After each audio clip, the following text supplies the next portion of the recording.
vice-président et je vous propose de marquer l'interruption de séance jusqu'à la reprise à 14h30 précise. Alors, c'est toujours un peu particulier de... Alors d'abord d'affronter le brouhaha pour commencer. Chut. Merci.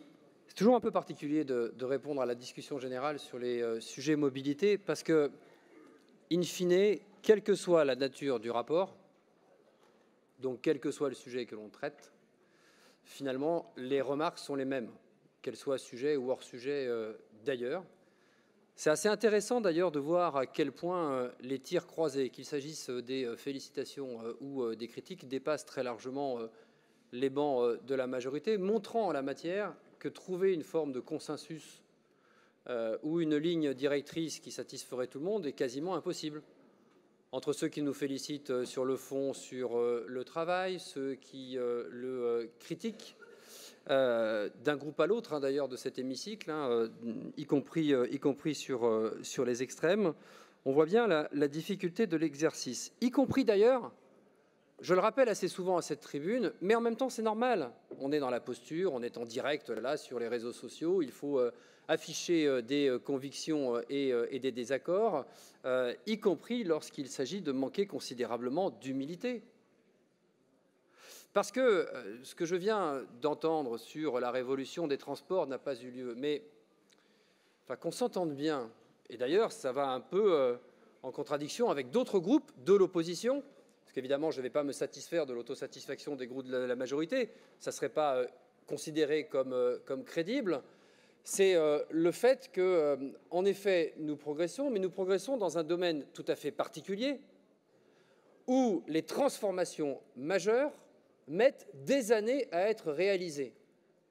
Et pour le coup, s'il est un sujet où l'héritage, où le fait que nous sommes arrivés aux responsabilités qu'en décembre 2015, c'est-à-dire sur la question des transports que quasiment hier, pour réparer 30 ans de négligence, nous dire en même temps que la révolution des transports n'a pas eu lieu, mais qu'en même temps, à partir de 2030-2032, nous aurons le deuxième plus grand réseau de transport du monde, et pas un moindre paradoxe.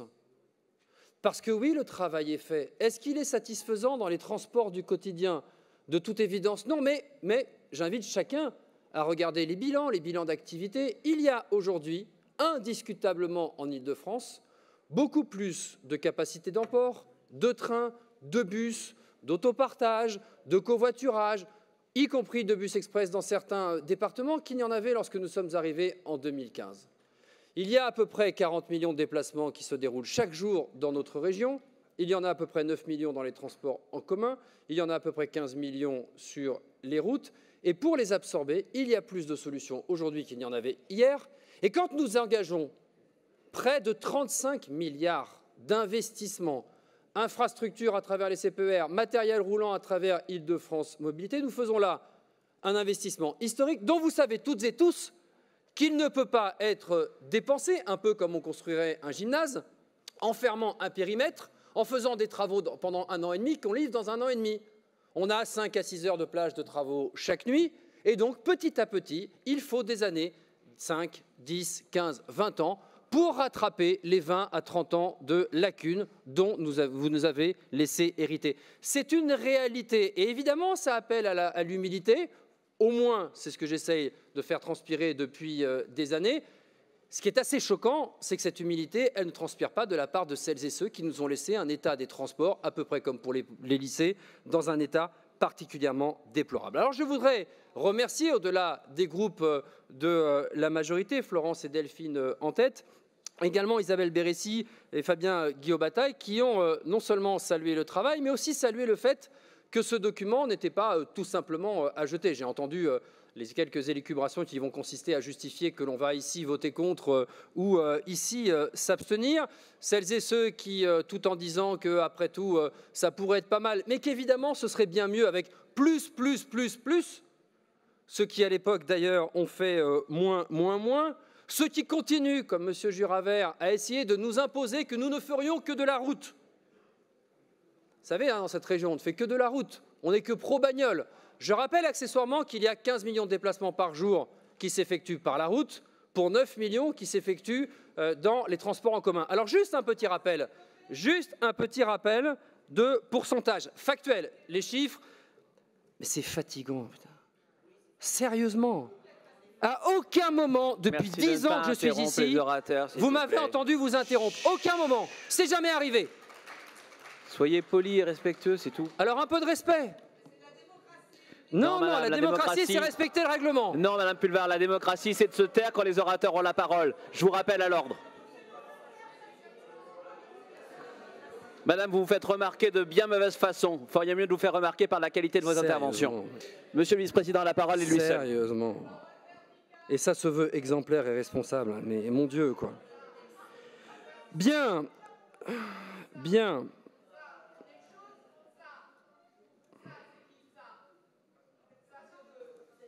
Chut, Madame, je vous rappelle à nouveau à l'ordre. Veuillez vous taire. Monsieur le vice-président, la parole. Je vous remercie.